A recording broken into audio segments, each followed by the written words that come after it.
Good morning my dear kids, welcome back to Shriram public school. So kids, हम पढ़ रहे थे क्लास 4 का ईवीएस का चैप्टर 5 जिसका नाम रिक्रिएशन है। ओके, तो रिक्रिएशन का हमने पार्ट 1 अपनी पहली वाली वीडियो में कवर कर लिया था। आज हमें इसका पार्ट 2 पढ़ना है, तो चलिए फिर पार्ट 2 शुरू करते हैं। अब sometimes some people restrict their childrens to play with other childrens. तो कभी कभी क्या होता है, कुछ लोग अपने बच्चों को रोकते हैं दूसरे बच्चों के साथ खेलने से। ठीक है, for example some people restrict their childrens to play with poor childrens and childrens of other caste. तो कुछ लोग क्या करते हैं, अपने बच्चों को रोकते हैं दूसरे गरीब जो बच्चे होते हैं, जिनके पास ज़्यादा पैसे नहीं होते, ज़्यादा अच्छे कपड़े नहीं होते, उनके साथ खेलने से रोकते हैं, और जो उनकी कास्ट के नहीं होते उनके साथ भी नहीं खेलने देते। This should not be done. Parents must teach their children to play with everyone and to play fairly. यह अच्छी बात नहीं है, ऐसा नहीं होना चाहिए। पेरेंट्स को अपने बच्चों को सिखाना चाहिए कि हर किसी के साथ खेलें और हर किसी के साथ फेयरली, मतलब अच्छे से खेलें। Some people believe that girls can not play as well as boys. तो कुछ लोगों का ये मानना भी होता है कि जो गर्ल्स होती है वो बॉयज़ की तरह नहीं खेल सकती। दिस इज़ नॉट ट्रू, ये ट्रू नहीं है, ये सच नहीं है। Sania Mirza tennis, Saina Nehwal badminton, MC Mary Kom boxing etcetera are some womens who have won medals at international level. तो सानिया मिर्जा जो थी वो टेनिस खेलती हैं, ठीक है। साइना नेहवाल बैडमिंटन खेलती हैं और MC मैरी कॉम जो है वो बॉक्सिंग करती हैं, और इन्होंने इंटरनेशनल लेवल पे, अंतर्राष्ट्रीय लेवल पे मेडल भी जीते हैं, है ना।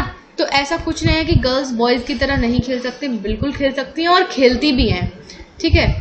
नेक्स्ट हेडिंग है प्लेइंग फेयरली। तो इसमें क्या है, sometimes children as well as grown up people fight with each other while playing. कभी कभी क्या होता है, बच्चे भी और बड़े भी कभी कभी ऐसा करते हैं कि अपने जिनके साथ खेल रहे होते हैं, अपने ग्रुप के लोगों के साथ लड़ाई कर लेते हैं, फाइट कर लेते हैं। दिस शुड नॉट हैपन, ऐसा नहीं होना चाहिए, ये अच्छी बात नहीं है।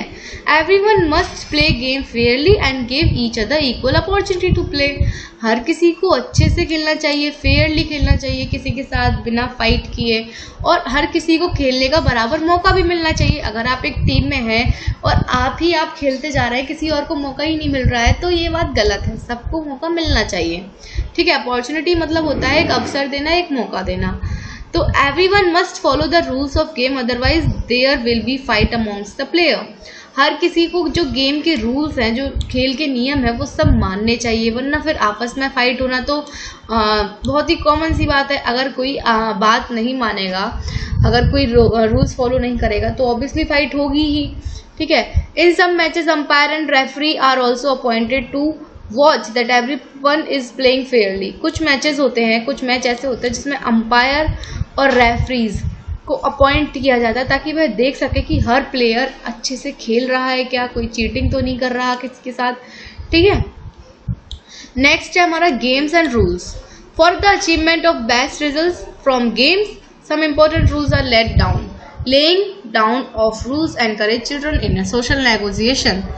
तो गेम्स में कुछ अच्छा अचीव करने के लिए रूल्स बनाए जाते हैं। इन रूल्स से क्या होता है, बच्चों को एनकरेजमेंट मिलता है अपने सोशल जो लाइफ होती है उसमें अच्छे से रहने की, थोड़ा डिसिप्लिन में रहने की, ठीक है।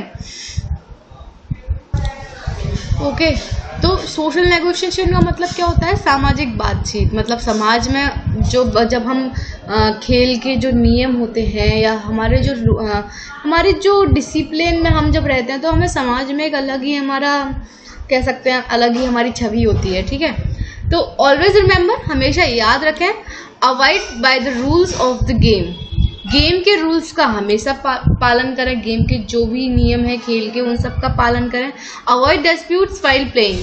खेलते समय वाद विवादों से बचें, यानी कि लड़ाई झगड़ा ना करें खेलते समय। Give equal opportunity to every player. हर प्लेयर को खेलने की बराबर अपॉर्चुनिटी मिलनी चाहिए, बराबर मौका मिलना चाहिए। Respect the opinion of every player and official. Her player का हर जैसे आप किसी भी टीम में हैं तो आपको अपने टीम मेट्स की हर टीम मतलब एक एक प्लेयर की हर बात सुननी चाहिए। अगर वह हो सकता है वह जो सुझाव आपको दे रहा है वो अच्छा है, उससे आपके खेल में और बढ़ोतरी होगी, तो अपने खेल में और भी आप किसी जगह पर हैं, अगर आप एक टीम में हैं तो हर टीममेट की आपको बात सुननी चाहिए। Develop team spirit while playing, खेलते समय अपनी टीम की बातों को सुनना चाहिए, अपने टीम स्पिरिट को जगाना चाहिए और बढ़ाना चाहिए, अपने टीम मेंबर्स की सपोर्ट करना चाहिए आपको खेलते समय। Do not neglect your studies and homework for playing, अपने खेलने के चक्कर में मतलब खेलने के वजह से आप अपनी पढ़ाई और अपने होमवर्क्स को नेग्लेक्ट नहीं कर सकते, ना ही करना चाहिए। मतलब आप पूरे दिन खेलने में लगे हुए हैं, आपने ना पढ़ाई पर ध्यान दिया ना होमवर्क पर ध्यान दिया, तो इट इज़ रॉन्ग। आपको पढ़ाई और होमवर्क पर भी इक्वल जो है आपको ध्यान देना चाहिए, ठीक है। नेक्स्ट हेडिंग है हमारी other means of recreation. There are many other means of recreation, some of them are given below. कुछ और मीन्स ऑफ रिक्रिएशन मतलब रिक्रिएशन कुछ और तरीकों से किया जा सकता है, उनमें से कुछ हमें नीचे दिया गया है, देखते हैं। तो सबसे पहले हमें दिया है अम्यूजमेंट पार्क। अम्यूजमेंट पार्क क्या होता है बच्चों? होगा आप लोग जानते ही होंगे ऑब्वियसली अम्यूजमेंट पार्क क्या होता है, फिर भी मैं आपको एक बार और बता देती हूँ। With the passage of time the means of recreation are changing rapidly.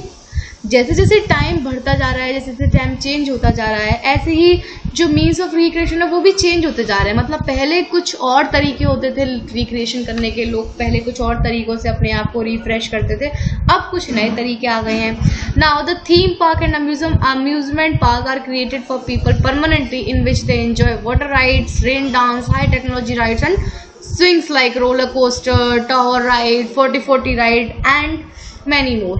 तो अब क्या हुआ है, अब लोगों के लिए थीम पार्क होते हैं, अम्यूज़मेंट पार्क होते हैं जो बनाए गए हैं लोगों के लिए परमानेंटली, जिसमें लोग वाटर राइड्स एंजॉय कर सकते हैं। वाटर राइड्स मतलब आप समझ रहे हो ना, पानी में जो राइड्स होती हैं, रेन डांस कर सकते हैं ना, हाई टेक्नोलॉजीज़ की जो राइड्स होती हैं जो बहुत ही अच्छी होती हैं, जिनमें हमें बहुत कभी कभी डर भी लगता है कुछ लोगों को।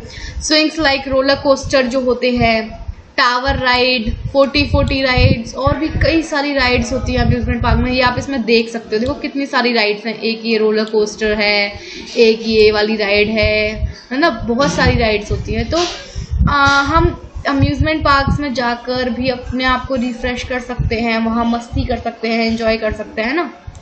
ऑब्वियसली हम जाते भी हैं अम्यूज़मेंट पार्क में, अगर हम नहीं जा पाते तो हम पार्क में भी जाकर अपने आप को रिफ़्रेश कर सकते हैं। पार्क में जाके हम अपने आप को खेल सकते हैं हम दोस्तों के साथ, तो जिससे हमारा माइंड अच्छे से रिफ़्रेश हो जाएगा, ठीक है। नेक्स्ट हमारा फेयर्स यानी कि मेले।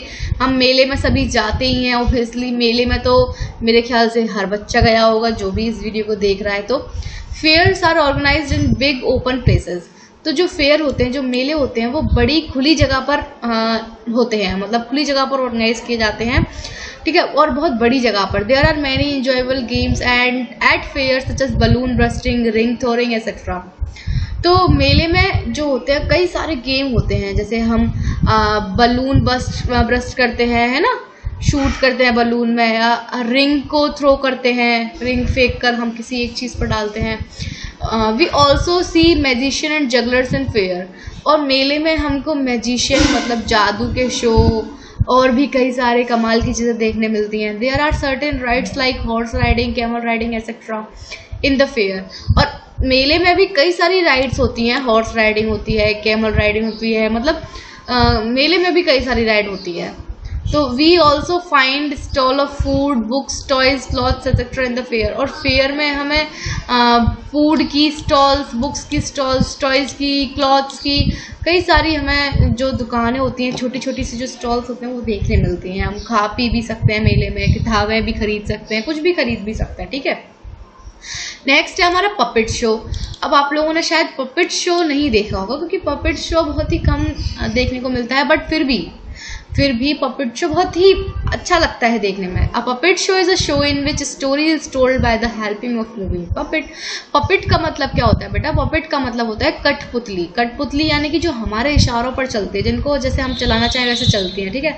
आपने देखा हो तो इनके जो हाथ होते हैं, पैर होते हैं, इनके हाथ पैरों में एक धागा बंधा हुआ रहता है, एक थ्रेड रहता है, जिससे ये लोग जिससे हम इनको मूव कर सकते हैं। तो पपेट शो में क्या होता है, एक स्टोरी बताई जाती है, हमें शो की जाती है, हमें एक स्टोरी दिखाई जाती है, किसके मदद से, मूविंग पपेट्स की मदद से, इन कठपुतलियों की मदद से हमें एक स्टोरी शो की जाती है। Such shows are mostly organise in Rajasthan and its nearby areas. तो ये कुछ पपेट शोज जो शो होते हैं वो मोस्टली कहाँ किए जाते हैं, राजस्थान में, और राजस्थान के आसपास के जितने भी एरिया है, जितने भी इलाके हैं राजस्थान के आसपास, वहाँ, क्योंकि राजस्थान में बहुत ही ट्रेडिशनल है। राजस्थान का जो देखो आपने ये जो कपड़े पहने हुए वो भी राजस्थान जैसे लग रहे हैं देखने में, तो राजस्थान में ये ऑर्गेनाइज की जाती है। ठीक है, नेक्स्ट है पिकनिक। अब पिकनिक पे तो भाई हम सब जाते हैं, सभी जाते हैं पिकनिक पे, तो और बहुत एंजॉय भी करते हैं पिकनिक पे जाके। तो picnic is the best way for recreation. तो पिकनिक जो है वो रिक्रिएशन का सबसे बेस्ट वे है। ठीक है, मतलब सबसे अच्छा तरीका है पिकनिक पर जाना। It is the best way to enjoy family gathering, मतलब अपनी फैमिली के साथ जाना, एंजॉय करना सबसे अच्छा। हाँ, मुझे तो बहुत अच्छा लगता है। We take homemade food and snacks and carry them to the beautiful picnic spot.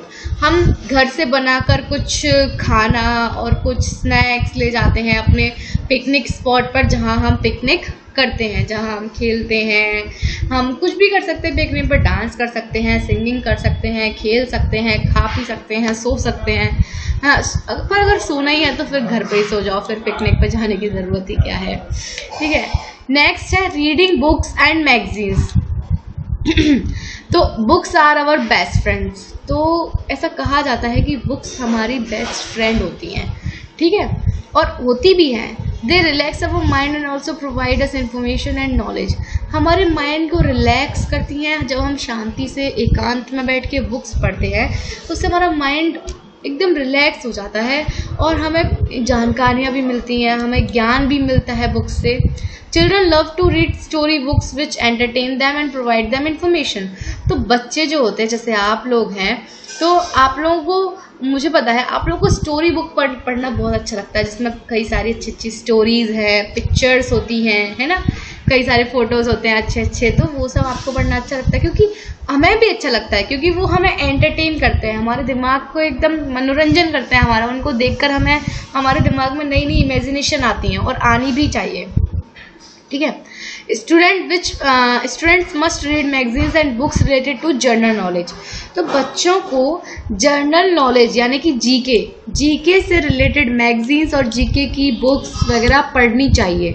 ठीक है, क्योंकि इससे क्या होता है, उनकी नॉलेज बढ़ेगी, उनमें और ज़्यादा कह सकते हैं ज्ञान बढ़ेगा उनका।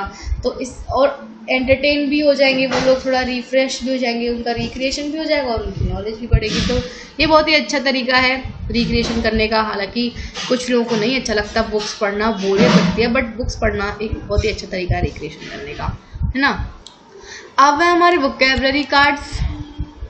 तो वोकेबलरी कार्ड्स देख लेते हैं। रिक्रिएशन। अब रिक्रिएशन क्या है? The process of refreshing the brain by doing various activities. वह प्रोसेस, वह प्रक्रिया जिसमें हम अपने ब्रेन को रिफ्रेश करते हैं अलग अलग काम करके।